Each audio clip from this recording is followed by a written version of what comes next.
Guys കണ്ണൂരിലാണുള്ളത്. Wedding ഷൂട്ടിന് വന്നതാണ്. രാവിലെ ബ്രേക്ക്ഫാസ്റ്റ് ഒക്കെ കഴിച്ചിട്ട് നേരെ പെണ്ണിൻ്റെ സിംഗിൾ എടുക്കാൻ വേണ്ടി പോവാണ്. പെണ്ണിൻ്റെ ഫാമിലിയുടെ തന്നെ ഒരു വീടുണ്ട്. ആ വീട്ടിലാണ് സിംഗിൾ എടുക്കുന്നത്. നല്ല ഇൻറ്റീരിയർ എക്സ്റ്റീരിയർ ഒക്കെ ഉള്ള ഒരു വീടാണ്. അടിപൊളിയാണ്. ഫുൾ വൈറ്റ് പെയിൻ്റ് ഒക്കെ അടിച്ചുള്ള ഒരു കിടിലൻ വീടാണ്. അവിടെയാണ് സിംഗിൾ ഷൂട്ട് നടക്കുന്നത്. വെഡ്ഡിങ് ഷൂട്ടിന് മേക്കപ്പ് കഴിഞ്ഞാൽ രാവിലെ തന്നെ സിംഗിൾ ഷൂട്ട് എടുത്ത് വെക്കാറാണ് പതിവ്.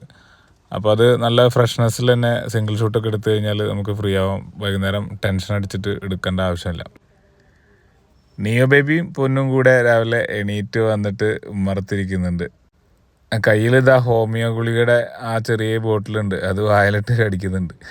ഒറ്റയ്ക്ക് നിൽക്കുന്നുണ്ടല്ലേ, ചാരി പിടിച്ചിട്ട് ഒറ്റയ്ക്ക് നിൽക്കാനൊക്കെ ആയി. വലിയ ചെക്കനായി നിയോ ബേബി ഇപ്പോൾ. അപ്പോൾ നല്ല മഴ പെയ്യുന്നുണ്ട്.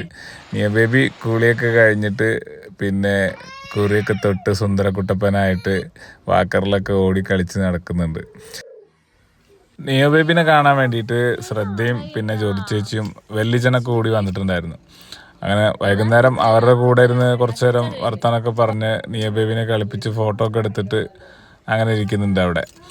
ഞാനിവിടെ ഇതാ ചെക്കൻ വരാറായി. കണ്ണൂർ കല്യാണത്തിൻ്റെ ഒരു വൈബാണിത്. കൊട്ടിപ്പാട്ടൊക്കെ ആയിട്ട് ചെക്കൻ്റെ എൻട്രിയാണ്. ചെക്കൻ പുതിയണ്ണിൻ്റെ വീട്ടിലേക്ക് വരിക. കൊട്ടിപ്പാട്ടൊക്കെ ആയിട്ട് പുതുവണ്ണിൻ്റെ മണിയറയ്ക്ക് ചെക്കനെ കയറ്റി വർക്കൊക്കെ കഴിഞ്ഞ് പാക്കപ്പായി ഞങ്ങൾ ഫറോക്ക് പാലത്തിലൂടെ ലൈറ്റൊക്കെ ഇട്ട പാലത്തിലൂടെ അങ്ങനെ തിരിച്ചു വന്നു. ഓക്കെ, ഇന്ന് ഇത്രയേ ഉള്ളൂ. Bye, see U.